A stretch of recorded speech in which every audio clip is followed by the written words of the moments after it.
Assalamualaikum warahmatullahi wabarakatuh. Saya dan kelompok kami akan mempresentasikan materi teori akuntansi tentang perumusan teori akuntansi. Kelompok kami terdiri dari Yolanda Argareta, NIM 006, NIM Olivia, NIM 026, Nela Juwita Rekar, NIM 033, Rizky Setiadi, NIM 044, Septia Nur Rahmadani, NIM 108, dan Miske Yudhitusio, NIM 116. Yang pertama, kerangka konseptual untuk akuntansi dan pelaporan keuangan. Pengertian dari kerangka konseptual yaitu seperangkat formal konsep yang saling terkait yang menentukan fungsi, ruang lingkup, dan tujuan akuntansi dan pelaporan keuangan. Kebutuhan akan kerangka konseptual diakui di Amerika Serikat setelah jatuhnya pasar saham tahun 1929. Tujuan dari kerangka konseptual ini yaitu memberikan pedoman dalam menyelesaikan perselisihan yang timbul selama proses penetapan standar. Dengan cara mempersempit pertanyaan menjadi apakah standar yang spesifik tersebut telah sesuai dengan kerangka konseptualnya. Selanjutnya, konflik kepentingan. Laporan keuangan dihasilkan dari interaksi tiga kelompok. Yang pertama perusahaan, yang kedua pengguna, yang ketiga profesi akuntansi. Perusahaan di sini yaitu kelompok utama yang terlibat dalam proses akuntansi dengan kegiatan operasional, fungsional, dan non-operasional yang menjadi justifikasi dari pembuatan laporan keuangan. Yang kedua pengguna, yaitu kelompok kedua yang meliputi investor, analisis keuangan, bankir, kreditor, konsumen, karyawan, pemasok, dan lembaga pemerintahan. Yang ketiga profesi akuntansi, yakni kelompok ketiga yang bertindak terutama sebagai auditor yang bertugas memverifikasi bahwa laporan keuangan sesuai dengan prinsip akuntansi yang berlaku umum. Ketiga kelompok ini digambarkan dalam diagram dan seperti gambar di sini. Penjelasannya yaitu lingkaran U mencerminkan kepentingan dari para pengguna akan informasi yang dianggap bermanfaat untuk pengambilan keputusan. Lingkaran C mencerminkan kumpulan informasi yang diterbitkan dan diungkapkan oleh perusahaan, sedangkan lingkaran P mencerminkan kumpulan informasi yang dapat dibuat dan diverifikasi oleh profesi akuntansi. Area yang diberi nama I mencerminkan kumpulan informasi yang dapat diterima oleh semua tiga kelompok tersebut. Data-data itu diungkapkan oleh perusahaan, para akuntan dapat membuat dan memverifikasinya, dan mereka dianggap relevan oleh para pengguna. Tujuan dari laporan keuangan sendiri menurut APB Statement nomor 4 yaitu tujuan khususnya untuk menyajikan secara wajar dan sesuai dengan GAAP posisi keuangan, hasil operasi, dan perubahan posisi keuangan lainnya. Tujuan umum yaitu memberikan informasi yang dapat diandalkan tentang sumber daya ekonomi dan kewajiban badan usaha. Yang kedua, memberikan informasi yang dapat diandalkan tentang perubahan dalam sumber daya bersih yang dihasilkan dari aktivitas yang mengarah pada perusahaan bisnis. Yang ketiga, memberikan informasi keuangan yang dapat digunakan untuk memperkirakan potensi laba perusahaan. Yang keempat, memberikan informasi lain yang diperlukan tentang perubahan sumber daya ekonomi dan kewajiban. Dan yang terakhir, mengungkapkan informasi lain yang relevan dengan pernyataan kebutuhan pengguna. Tujuan kualitatif dari akuntansi keuangan adalah 7. Yang pertama relevansi, yang kedua dimengerti, yang ketiga verifikasi, yang keempat kenetralan, yang kelima ketepatan waktu, yang keenam perbandingan, yang ketujuh kelengkapan. Relevansi yaitu pemilihan informasi yang memungkinkan untuk membantu user decision making. Yang kedua dimengerti yaitu informasi harus jelas dapat dipahami pengguna. Yang ketiga verifikasi yaitu hasil akuntansi didukung oleh pengukuran independen dan metode pengukuran yang sama. Yang keempat kenetralan yaitu informasi akuntansi ditujukan untuk kebutuhan umum pengguna. Yang kelima ketepatan waktu yaitu komunikasi informasi secara lebih awal untuk menghindari keterlambatan atau penundaan dalam decision making. Yang keenam, perbandingan, yaitu secara tidak langsung ada perbedaan yang bukan diakibatkan oleh perbedaan perlakuan akuntansi yang diterapkan. Yang terakhir, 7, kelengkapan, semua informasi akuntansi dilaporkan secara wajar dan memenuhi persyaratan tujuan kualitatif lain. Yang selanjutnya, 4 keuntungan spesifik dari kerangka konseptual, yaitu pertama, memandu VASB dalam membuat standar akuntansi. Yang kedua, menjadi kerangka acuan untuk menjawab pertanyaan-pertanyaan akuntansi. Yang ketiga, menentukan batas pertimbangan. Dan yang keempat, meningkatkan komparabilitas. Selanjutnya,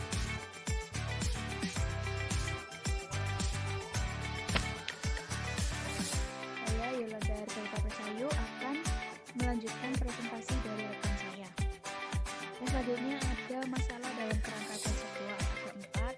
Yang pertama, pandangan mengenai laba atau penghasilan mana yang harus digunakan, dari masalah definisi, lalu konsep pemeliharaan modal atau pengembalian biaya mana yang harus digunakan, dan terakhir ada metode pengukuran mana yang harus digunakan.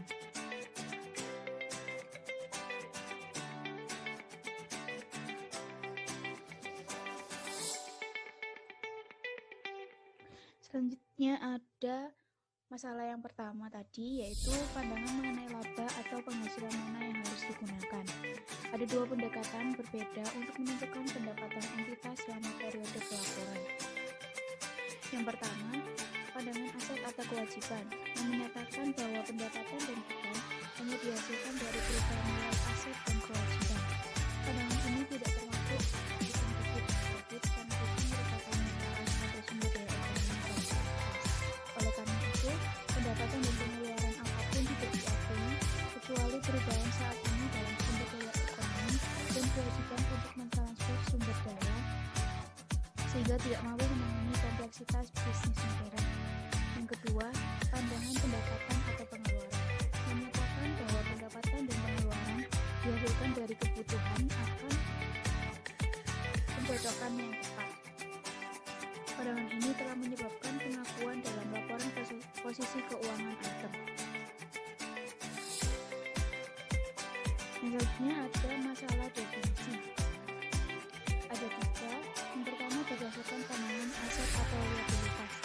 Aset dibatasi pada sumber daya ekonomi perusahaan, yaitu sumber daya produktif perusahaan, hak kontrak atas sumber daya dan produk produktif, uang, mengklaim menerima uang, kepentingan kepemilikan di perusahaan milik. Yang kedua, menurut pandangan pendapatan atau pengeluaran.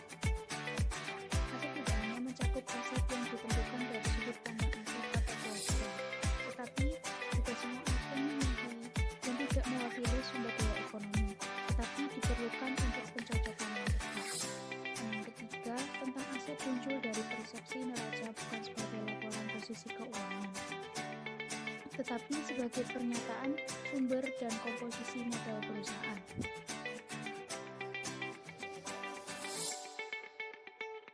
Menurut pandangan ini, aset merupakan komposisi modal yang diinvestasikan saat ini. Yang pertama, aset.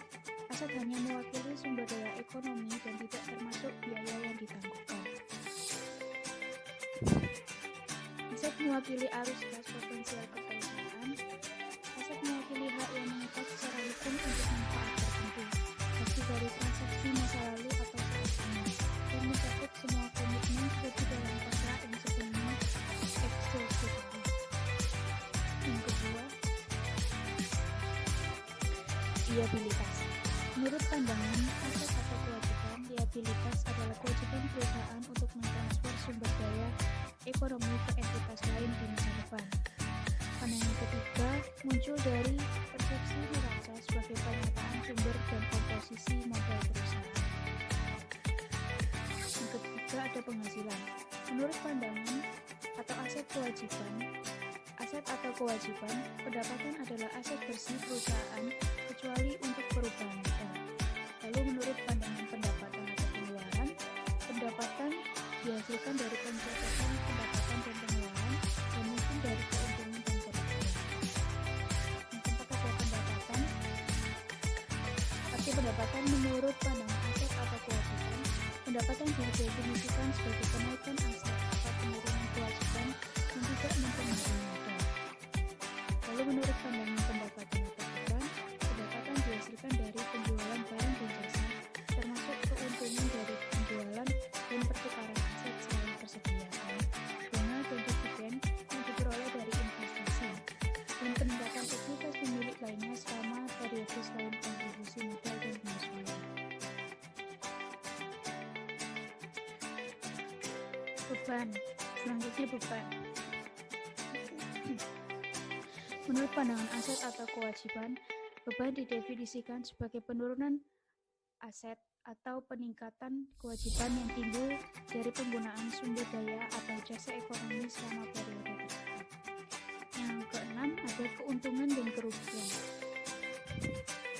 Keuntungan didefinisikan sebagai peningkatan aset bersih selain peningkatan dari pendapatan atau dari perubahan modal. Dan kerugian didefinisikan sebagai penurunan aset bersih selain penurunan biaya atau dari perubahan modal. Jadi, keuntungan dan kerugian merupakan bagian dari pendapatan yang tidak dijelaskan dalam pendapatan tersebut.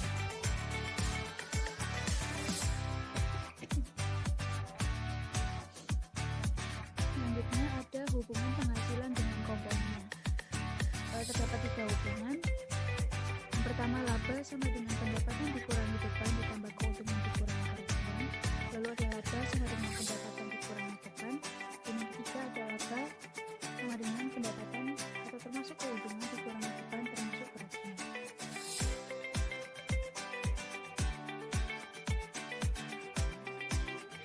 Selanjutnya ada akuntansi aktual.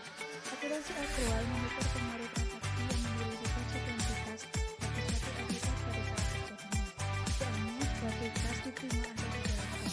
Mereka dicatat dalam catatan akuntansi dan dilaporkan dalam laporan keuangan periode pelaporan tersebut. Akuntansi aktual bertumbuh pada konsep aktual, penangguhan, alokasi, amortisasi, realisasi, dan pengakuan.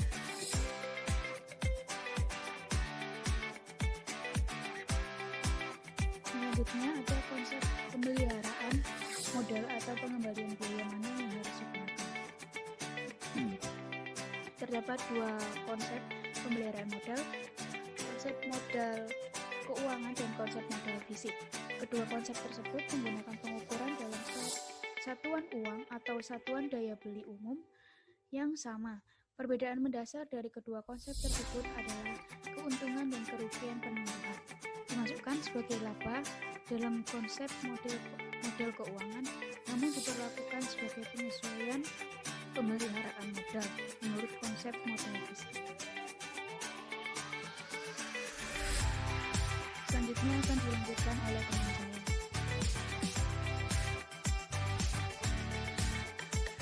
Baik, saya Nela NIM 033 akan melanjutkan presentasi dari rekan saya. Selanjutnya ada 4 kemungkinan konsep pemeliharaan modal. Ya, 4 kemungkinan ini berasal dari masalah yang ke-8, yaitu konsep pemeliharaan modal atau pengembalian biaya mana yang harus digunakan. Nah, jadi di sini ada 4 kemungkinan konsep pemeliharaan modal yang muncul karena adanya 2 konsep pemeliharaan modal, yaitu konsep modal keuangan dan konsep modal fisik. Nah, kedua konsep itu menggunakan pengukuran dalam satuan uang atau satuan daya beli umum yang sama. Nah, akhirnya akan muncul 4 kemungkinan ini, yaitu yang pertama adalah modal keuangan yang diukur dalam satuan uang, 2. Modal keuangan yang diukur menurut unit daya beli umum yang sama, yang ketiga, modal fisik yang diukur menurut unit uang, dan yang keempat adalah modal fisik yang diukur menurut unit daya beli umum yang sama. Lalu, masalah berikutnya adalah terkait metode pengukuran manakah yang harus digunakan. Nah, jadi masalah mengenai metode pengukuran akan berkaitan dengan penentuan baik dari unit pengukuran maupun atribut yang hendak diukur.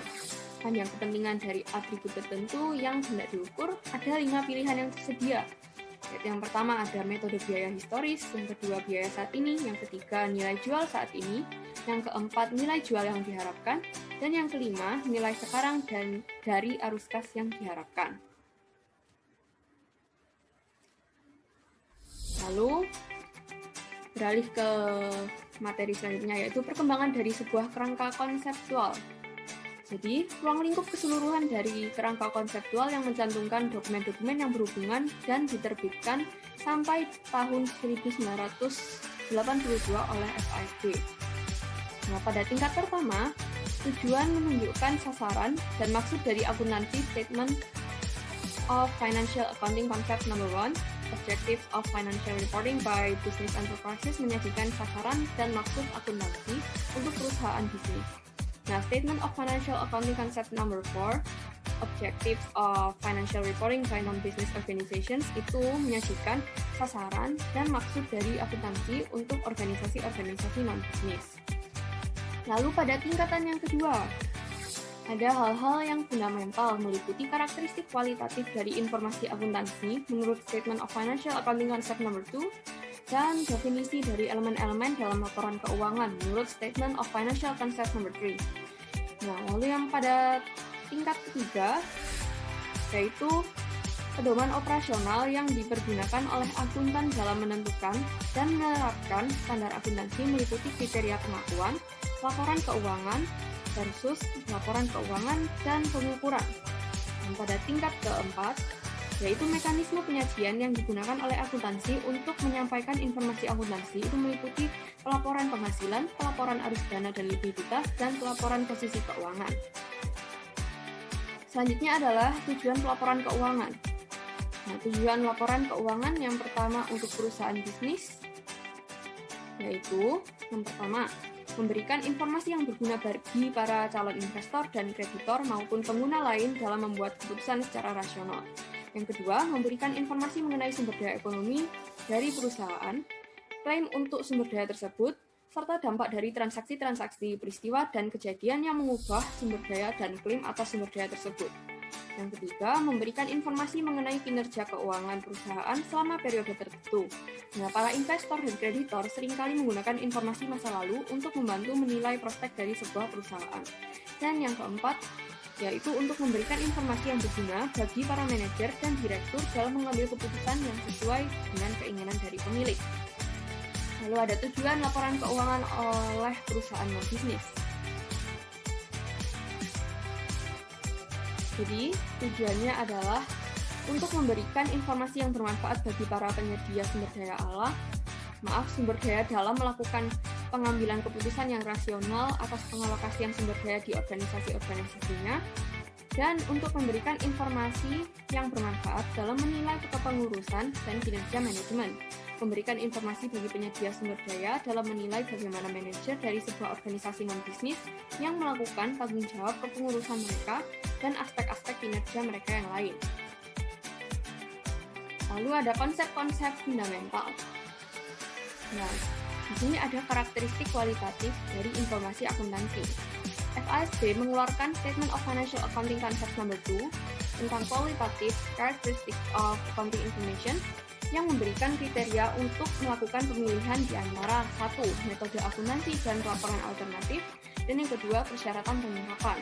Nah, karakteristik kualitatif informasi akuntansi adalah 1. Relevansi, yaitu informasi yang ditujukan atau disosialisasikan secara bermanfaat dengan tindakan yang telah dirancang untuk memfasilitasinya atau hasil yang ingin dicapainya. Informasi itu memiliki kemampuan untuk mempengaruhi keputusan manajer dengan mengubah atau mengkonfirmasi ekspektasi mereka atas hasil atau konsekuensi dari tindakan atau peristiwa. Agar relevan, informasi harus memiliki nilai prediktif dan nilai umpan balik dan sekaligus pada saat yang sama harus disampaikan pada waktu yang tepat. Yang kedua adalah keandalan. Nah, kualitas yang memungkinkan pengguna data agar dengan yakin mengandalkannya sebagai pencerminan dari apa yang dimaksud untuk disajikan. Keandalan informasi akan bergantung pada tingkat ketepatan penyajiannya atas suatu peristiwa. Dan yang ketiga, dapat diverifikasi. Atribut yang memungkinkan individu-individu yang memenuhi syarat untuk bekerja secara independen satu sama lain dalam mengembangkan ukuran-ukuran atau kesimpulan yang serupa dari pemeriksaan atas bukti, data, atau catatan-catatan yang sama, dapat diverifikasi mengacu pada kebenaran dari informasi yang dihasilkan dan bukan dari ketepatan metode pengukuran yang digunakan. Yang keempat adalah netralitas. Tidak adanya bias dalam penyajian dari laporan atau informasi akuntansi. Jadi, dalam netralitas, informasi yang netral adalah yang bebas dari bias dan mengarahkannya kepada hasil yang diinginkan atau mempengaruhi mode perilaku tertentu. Lalu yang kelima adalah pertimbangan biaya manfaat. Nah, manfaat informasi akuntansi akan dicari jika keuntungan yang didapat dari informasi tersebut itu melebihi biayanya. Sebelum menyiapkan dan menyebarkan informasi keuangan, biaya dan manfaat dari penyediaan informasi itu harus diperbandingkan. Lalu yang terakhir ada materialitas.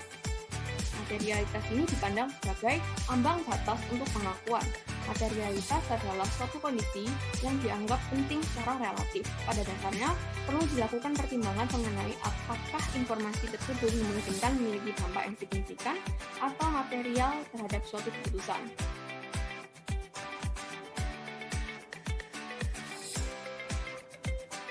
Selanjutnya adalah elemen-elemen dasar laporan keuangan dari perusahaan bisnis. Yang pertama ada aktiva, yang kedua kewajiban, yang ketiga ekuitas, keempat investasi oleh pemilik, yang kelima distribusi kepada pemilik, keenam laba komprehensif, ketujuh pendapatan, kedelapan beban, 9 keuntungan, dan 10 kerugian. Materi selanjutnya terkait pengakuan dan pengukuran akan dijelaskan oleh rekan saya. Saya Mei Maulidia NIM 026 akan menjelaskan mengenai pengakuan dan pengukuran. Nah, selanjutnya yaitu SPAC nomor 5 dimaksudkan untuk menyelesaikan masalah pengakuan dan pengukuran. Dan di sini ada 4 kriteria pengakuan, yaitu yang pertama definisi. Definisi disebut sebagai definisi karena hal tersebut itu memenuhi definisi dari sebuah elemen laporan keuangan. Yang kedua dapat diukur. Nah, dapat diukur di sini itu hal ini memiliki atribut yang relevan dan dapat diukur dengan cukup andal. Yang ketiga, relevansi. Informasi yang berkenaan mampu membuat perbedaan di keputusan yang menggunakan. Yang keempat, keandalan. Informasi tersebut representasional, tepat, dapat diverifikasi dan netral. Nah, selanjutnya yaitu 5 atribut yang berbeda dari aktiva dan kewajiban yang disajikan dalam memorandum diskusi, yaitu yang pertama, biaya historis, yang kedua, biaya pengganti saat ini, yang ketiga nilai pasar saat ini, yang keempat nilai bersih yang dapat direalisasikan, yang kelima yaitu nilai arus kas masa depan saat ini atau diskonto. Nah, selanjutnya saya akan membahas mengenai laporan-laporan lain. Nah, di sini ada 2 laporan, yaitu yang pertama laporan perusahaan dan yang kedua laporan STAM. STAM menunjukkan beberapa permasalahan konseptual yang rumit yang harus dihadapi oleh akuntan dalam merumuskan standar mereka. Di antaranya yang pertama yaitu masalah alokasi, 2 masalah laba, 3 fokus pelaporan, yang keempat konsep memelihara modal, yang kelima dasar valuasi aktiva, dan yang keenam yaitu kenyataan ekonomi. Nah, selanjutnya yaitu tujuan pelaporan keuangan suatu perusahaan. Nah, untuk tujuan ini diasumsikan berlaku untuk seluruh yang menggunakan laporan keuangan yang telah diterbitkan. Yang pertama yaitu berkaitan dengan masalah akuntabilitas yang menyediakan informasi, 2 berkaitan dengan ketidakpastian dan risiko, yang ketiga berkaitan dengan perubahan dan inovasi, yang terakhir yaitu berhubungan dengan kompleksitas dan pengguna awam. Nah, untuk taksonomi karakteristik normatif yang harus dicerminkan oleh pernyataan-pernyataan akuntansi itu ada 3. Yang pertama, karakteristik formainol yang berhubungan dari pernyataan dan menilai yang selanjutnya mengenai kegunaan yang diberikan. Yang kedua yaitu karakteristik operasional yang berhubungan dengan mengimplementasikan dan memenuhi persyaratan-persyaratan yang diminta oleh pernyataan. Yang ketiga yaitu karakteristik informasional yang berhubungan dengan kemampuan untuk menghasilkan data yang berguna dalam mengambil keputusan. Nah, selanjutnya yaitu siapa saja sih yang menggunakan laporan perusahaan. Yang pertama ada pemegang saham, yang kedua kreditor jangka panjang, yang ketiga kreditor jangka pendek, yang keempat analisis dan penasihat yang melayani pihak-pihak di atas, yang kelima ada karyawan, yang keenam direktur non eksekutif, yang ketujuh pelanggan pemasok. Selanjutnya yaitu kelompok-kelompok industri, serikat pekerja, departemen dan kementerian pemerintahan publik, badan-badan regulatoris, perusahaan-perusahaan lain baik domestik dan asing. Lalu yang terakhir yaitu para penyusun standar dan riset-riset akademik. Nah, selanjutnya saya akan menjelaskan mengenai kebutuhan pengguna. Yang pertama untuk menilai kinerja, yang kedua menilai kualitas manajemen, yang ketiga mengestimasikan prospek-prospek di masa depan, yang keempat menilai kekuatan dan kemampuan keuangan. Yang kelima, menilai solvabilitas. Yang keenam, menilai likuiditas. Yang ketujuh, menilai risiko dan ketidakpastian. Yang kedelapan yaitu membantu alokasi sumber daya. Nah, selanjutnya yaitu hakikat standar akuntansi. Standar akuntansi biasanya dibagi menjadi 3 bagian. Yang pertama, deskripsi masalah yang harus dipecahkan. 2, diskusi pertimbangan nasihat. Dan yang ketiga yaitu sejalan dengan keputusan dan teori yang ada. Nah, selanjutnya akan dilanjutkan oleh rekan saya. Baik, selanjutnya di sini saya, Septia Nur Rahmadani, akan melanjutkan presentasi selanjutnya. Di sini mengenai 4 tipe persyaratan yang dibagi oleh ide mengenai standar. Pertama itu ada tipe 1, di mana tipe 1 ini yaitu tipe 1 ini menyatakan bahwa para akuntan harus memberitahukan kepada masyarakat apa yang dilakukan dengan mengungkapkan berbagai metode dan asumsi mengenai kebijakan akuntansi yang mereka gunakan. Kemudian ada tipe kedua, tipe ini ditujukan pada tercapainya suatu keseragaman dalam penyajian laporan-laporan akuntansi. Kemudian ada tipe ketiga, di mana tipe ini meminta adanya pengungkapan atas masalah-masalah spesifik, di mana pengguna mungkin diminta untuk menerapkan pertimbangannya sendiri. Dan yang terakhir ada tipe keempat, yang mensyaratkan dibuatnya keputusan implisit atau eksplisit mengenai valuasi atau penilaian aktiva dan penentuan laba yang telah disetujui. Kemudian di sini ada 7 pendekatan standar akuntansi, ada 3. Pertama, pendekatan ketepatan pengujian. Kedua, ada pendekatan prinsip ekonomi, dan yang ketiga ada pendekatan critical interpretive. Selanjutnya untuk laporan keuangan ada 2. Ada laporan keuangan dengan aturan, di mana laporan ini bisa digunakan dengan alasan untuk kepentingan umum serta menciptakan keadilan di dasar perekonomian. Kemudian yang kedua itu ada laporan keuangan dengan tidak ada aturan. Di sini ada 2 teori. Pertama, teori urgensi, kedua ada teori persinyalan. Kemudian di sini ada kemungkinan kegagalan pasar. Perusahaan sebagai pemasok informasi mengetahui kegagalan pelaporan keuangan dan audit untuk mencegah penipuan dan kebangkrutan sifat barang publik dari informasi akuntansi dan pelaporan keuangan. Kemudian kemungkinan bertentangan dengan tujuan sosial. Ini melibatkan penilaian normatif tentang bagaimana masyarakat harus mengalokasikan sumber dayanya. SEC ini berasumsi bahwa pasar saham akan adil hanya jika semua calon investor memiliki akses yang sama ke informasi yang sama. Dan selanjutnya ada proses pengaturan. Ini dasarnya merupakan aktivitas politik, di mana proses ini merupakan unsur penting. Komisi kembali ke Komisi Perdamaian Interstate atau ICC, ini salah satu agen federal pertama. Bisa melibatkan semua pihak yang terkena dampak dalam musyawarah mempertahankan legitimasi proses regulasi. Kemudian selanjutnya ada regulatory behavior. Ada 2, di sini tangkap teori dan teori siklus hidup. Untuk tangkap teori ini, grup yang sedang diatur akhirnya sampai pada proses pengaturan untuk mempromosikan kepentingan pribadinya. Outputnya adalah proses pengaturan dianggap tertangkap. Sedangkan untuk teori siklus hidup, ini mengatakan bahwa proses regulasi melewati beberapa fase berbeda, dimulai untuk kepentingan umum, tetapi kemudian menjadi instrumen untuk melindungi kelompok yang diatur. Kemudian ada konsekuensi ekonomi standar akuntansi. Di sini ada 2, term FASB, kemudian ada kebijakan akuntansi.